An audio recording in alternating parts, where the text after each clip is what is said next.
Hello everyone and welcome to my beginner's progression guide. This video will be around retrofits, commanders and achievements, not so much about vehicles. If you've recently started playing Armored Warfare or you've never paid attention to the in-game achievements, this guide will be very useful to you. When you start playing the game, obviously you buy any vehicle you unlock, right? In some cases it might be good, because one of the achievements in the game called Tank Collector is to collect as many vehicles as you can, and when you will have 70 vehicles in your garage, you will be rewarded step by step with credits, in total receiving over 6.6 million credits after owning 70 vehicles. Sounds good, right? But there's another achievement that's even better. It's called Dealer Access. This one requires you to progress in 5 dealer trees at the same time, means that you need to grind and own 5 vehicles from each tier up to tier 8. Why tier 8? Well, I believe that some of the achievements are not updated after tier 9s and 10 were implemented in the game. This achievement will provide you with over 16.5 million credits, which means that once you have 5 tier 8 vehicles in your garage, you will be rewarded with the credits required to buy 1 tier 9 vehicle. The achievement says that you need to have 5 vehicles at the same time unlocked, but you also need to own 5 vehicles from tier in order to finish achievement. If you own premium vehicles, it will already count as an unlocked tank at that tier. At least that's how it worked half year ago when I completed this achievement. Everything I said so far will most likely stay the way it is right now, and hopefully achievements will be updated. But what follows from this point onward probably is the subject to change after Balance 2.0. But if you already play, the following information might be useful to you. So which line should you grind? Well, it's up to you really, but I can give you my best suggestion. In my opinion, if you are a PvP or global operations player, you have to have fully upgraded vehicles with the best commanders and retrofits. For PvE, it's not that important, and many people don't even bother to put retrofits on their vehicles because they cost a lot of credits, especially at higher tiers. And don't worry, even if you choose to grind different lines that I will suggest, it won't affect your tier 9 and 10 vehicles, since in Armored Warfare you can unlock tier 9 and 10 vehicles from whichever line you grinded through, as long as you have unlock token. As a quick example, you can unlock and buy Crab even if you played Leopard's line up to tier 8, and you can unlock and purchase Leopard 2A7 from Crab as well. Tier 9s and 10s are really up to you and your own decision. I will make a tier 9 and tier 10 guide explaining everything I know about those vehicles, but in this video we are focusing on vehicles up to tier 8 only. So 5 lines that I suggest to grind are light tanks and European MBTs from Shishkin's dealer tree, BMP Development, Leopards and Tank Destroyers from Wolfie. With Chinese vehicles, don't even bother. Currently, they don't offer anything exceptional or good enough to use for PvP or global operations. And now I will explain in detail why I choose these 5 lines, and we'll start with the commanders. So there are 3 very good commanders that I believe you should unlock and use. For AFVs, it goes without saying that it's Sabrina Washington.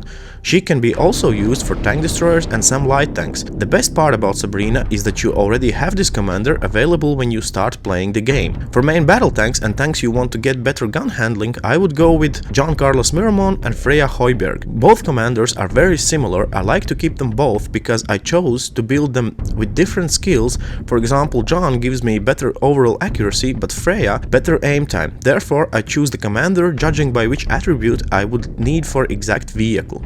You can unlock Freya by playing the BMD1. Joan you can unlock by playing the Swingfire.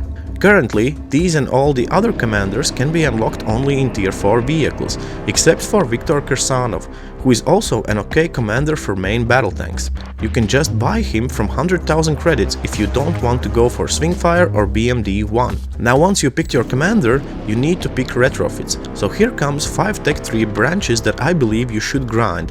Like this you will receive achievements but also the best retrofits for your vehicles. The first and most important line to grind is Light Tanks branch from Shishkin. After reaching the Stingray 2, you will be able to unlock most used and the best retrofit for your hull hit points. internal hull reinforcement MK3, which gives you a bonus of 11.25% to your total hit points. Besides, in the same line you will also unlock the mobility retrofit, improved filter system for maximum speed, gyroscopic stabilizers for aim time combined with rate of fire, and another hull hit points retrofit combined with your engine hit points. With the current balance, I don't find the light tanks easy to play, especially for beginners, but what you will be able to unlock playing them makes it worth it. Next line I would suggest is the European main battle tanks line, specifically the line that will unlock the C1 Ariete. First of all, you will be able to skip tiers when playing this line. You will unlock tier 5 from tier 3 and tier 7 from tier 5. This line will unlock two very good retrofits for your main battle tanks. Intercom systems at tier 7, which will provide you with 7.5% bonus to your crew skills, which means better aim time, accuracy and rate of fire, among others. But the rate of fire will only increase if you have a human loader in your vehicle. And at tier 8, this line will reward you with the augmented breach lock for overall accuracy and rate of fire buff. This line I find easy to play with current balance and perfectly suited for beginners, because the tanks included are overall good all-round talents. They are very forgiving thanks to big health pools and good armor, but they aren't very agile. Next line I would suggest is from Wolfie, the Leopard line. It will unlock multiple retrofits. One of these retrofits I use for most of my vehicles, the chrome barrel lining, which gives you higher alpha damage and overall accuracy. The air induction pre-cleaner is also okay retrofit for main battle tanks. Moving on to the BMP Development line, this line will unlock augmented optics, which is mainly used for AFVs or for vehicles on which you want to increase the view range. In this line there are also two very good vehicles, the BMP3 tier 6 and BMP3M tier 7. Also, you will be able to directly unlock tier 9 vehicle by playing BMP3M. And last but not least, tank destroyers from Wolfie. This is a very interesting class, probably together with AFVs my favorite in the game. Not only you can play as a sniper, but you can also be aggressive due to your high view range, maximum speed, fairly good mobility and massive DPM, which includes high alpha damage and great rate of fire. This line also unlocks multiple retrofits, like advanced thermal sleeve for higher rate of fire, but you can unlock only MK2. MK3 isn't available yet. Upgraded transmission if you choose to go for LAV 600. This retrofit will provide you with better acceleration. Magnetic actuator will give you higher alpha damage combined with better aim time, which can be useful for MBTs. Enhanced drivetrain, which will give you higher maximum speed and faster turret traverse. It's good for fast vehicles with average turret traverse like Weasel 1 or Beglite Panzer 57 for example. So those were the 5 lines I suggest you to grind in order to finish achievement and get to the best commanders and retrofits. And remember, everything I said here after achievements can change with balance 2.0. If it will, then I will make another video explaining which lines to grind in order to progress easier and to save some credits and time. Thank you all for watching, and I will see you in the next video.